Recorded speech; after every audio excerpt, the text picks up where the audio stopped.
Así es como Ferran Torres se convirtió en un tiburón.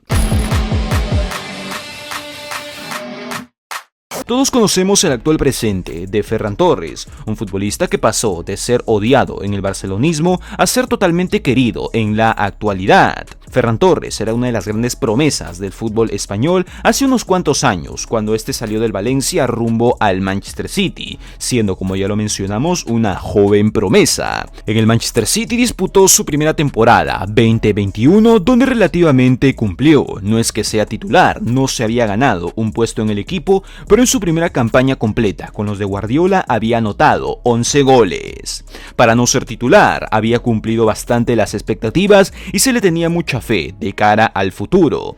Y como no también decirlo, era el niño mimado de la selección española, considerado por muchos como una de las grandes futuras estrellas y esperanzas que tenía la selección roja para volver a triunfar y hacer historia. Lamentablemente, todo esto comenzó a caerse con la segunda temporada de Ferran Torres, ya que con evidentes molestias y también habiéndose perdido algunos partidos con el Manchester City, lamentablemente en su primera mitad de temporada, 21-22, Ferran Torres solamente anotó 2 goles, lo que de alguna forma lo llevó a estar en la rampa de salida del Manchester City, que finalmente se terminó dando, pero esta vez de sorpresa, rumbo al FC Barcelona. El Barcelona de Laporta en aquel entonces lo fichó por una cifra aproximadamente de 50 a 55 millones de euros. Lo dividieron en partes que hasta ahora mismo el Barça continúa pagando. El inicio de Ferran Torres con el Barça fue bastante bueno, teniendo partidos para el recuerdo, como por ejemplo la mítica goleada 0-4 al Madrid en el Bernabéu, donde Ferran Torres tuvo una grandísima actuación y encima anotando un gol.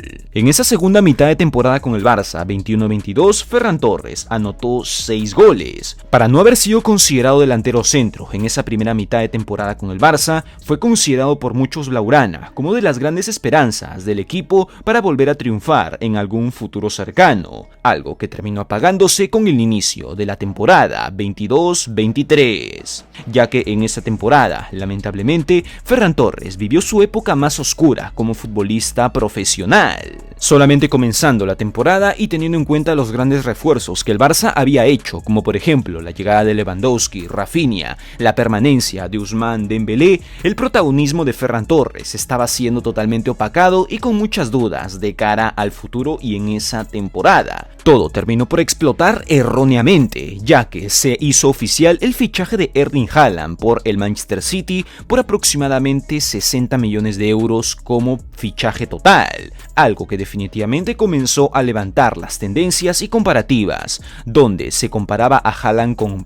Ferran Torres y lo que el Barça había pagado, casi lo que el City pagó por Erling Haaland. ¿Y por qué mencionamos erróneamente? Porque obviamente un fichaje como el de Erling Haaland requiere de muchas más cosas, altas comisiones multimillonarias, lo que llevaban por supuesto a un fichaje como el de Haaland a superar tranquilamente los 100 kilos. Cambio, el de Ferran Torres solamente eran esos 55 millones y un poco más y nada más. Por ello es que erróneamente se empezó a criticar mucho más al chaval. Todo eso terminó por confirmarse con los pocos minutos que recibió Ferran Torres en ese inicio de la temporada 22-23 y las pocas veces que tenía oportunidad de jugar lo hacía bastante mal, hay que decirlo. Se le notaba al futbolista que tenía muy poca confianza en la afición y en sí mismo, que no rendía y por supuesto muchos lauranas, o por lo menos la mayoría, pedían a gritos su salida. Recordemos que en esos años todavía el Barça seguía teniendo altos problemas económicos con respecto a la masa salarial y al fair play financiero. ¿Y qué pasó? Se confirmó el primer pago en cuotas que el Barça le hizo al Manchester City de aproximadamente 15 millones de euros. Esto por supuesto no gustó para nada al barcelonismo,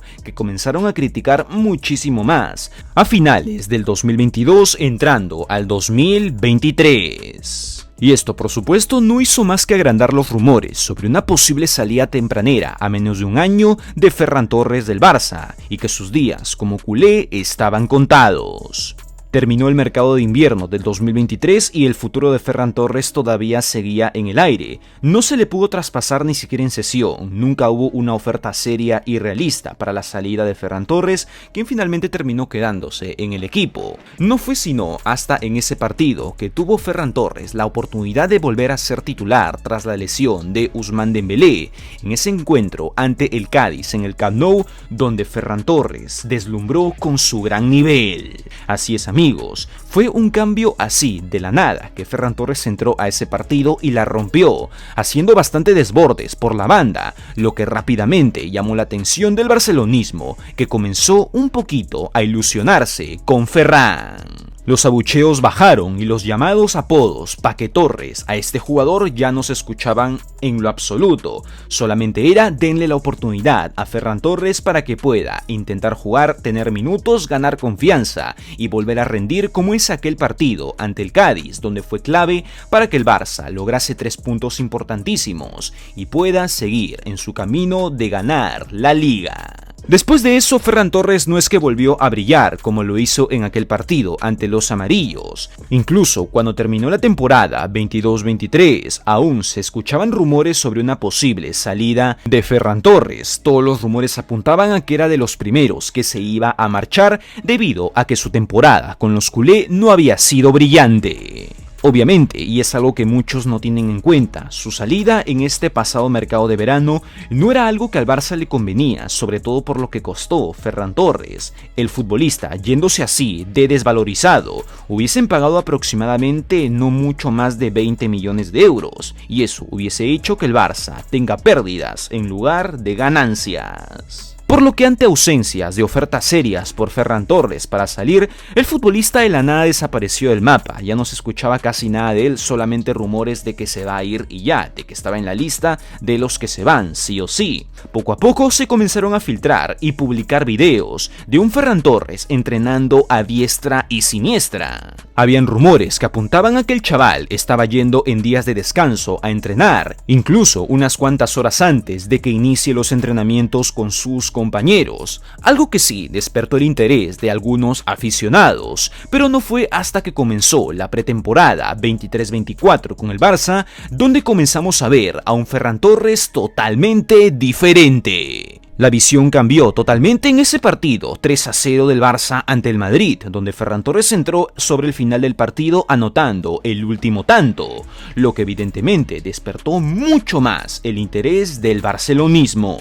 A pesar de dicha actuación y teniendo en cuenta de que el mercado de fichajes estaba abierto, seguían saliendo rumores sobre la posible salida de Ferran Torres. El joven chaval seguía teniendo minutos ante, por ejemplo, el Milán, donde fue titular y tuvo una actuación decente. Ante los Spurs, por el Joan Gamper, también entró y deslumbró con su muy buen nivel y sobre todo, cambio de actitud, donde pasó de ser un Ferran Torres deprimido y no saber qué hacer con su carrera deportiva a ser un jugador totalmente seguro de sí mismo, ir a por todas, disputar cada balón y por supuesto levantar al equipo. A pesar de ello, no dejaban de ser partidos amistosos. La afición quería ver a este jugador rendir en partidos oficiales, como por ejemplo el inicio de la liga. A pesar de aquel empate totalmente de cólera ante el Getafe, en el segundo partido ante el Cádiz en el Camp Nou, el Barça ahí sí tuvo una gran actuación, sobre todo de Ferran, anotando el segundo tanto sobre el final del partido, liquidando el mismo, y todo esto se confirmó en el segundo encuentro ante el Villarreal, en la Cerámica, donde Ferran Torres fue pieza clave para remontar el encuentro, cambió totalmente la actitud del equipo, con ese gol que igualó absolutamente todo, y hasta la fecha sigue y sigue, tratando de convertirse en los grandes referentes de esta tremenda plantilla del Barça. En su último partido con la selección española, entró y nada más entrar anotó un doblete. Hasta la fecha está teniendo una gran actitud y está entrenando para hacer lo mejor posible. Ya no está siendo criticado como en sus inicios. Ahora mismo el barcelonismo lo está respaldando, por lo menos la mayoría. Pasado todo lo contrario que hace un año aproximadamente. Hasta la fecha lo está haciendo bastante bien. Esperemos que siga así y que su temporada con el Barça sea brillante. ¿Tú qué piensas? ¿Cuál crees que pudo haber sido el motivo o la razón de Ferran Torres para este cambio tan increíble? habrá sido su ruptura con la hija de Luis Enrique, Cira Martínez. Es una teoría bastante acertada. Ya sabes, te estoy leyendo todo aquí abajo. Y como siempre, yo fui Lisandro Díez y conmigo será hasta la próxima.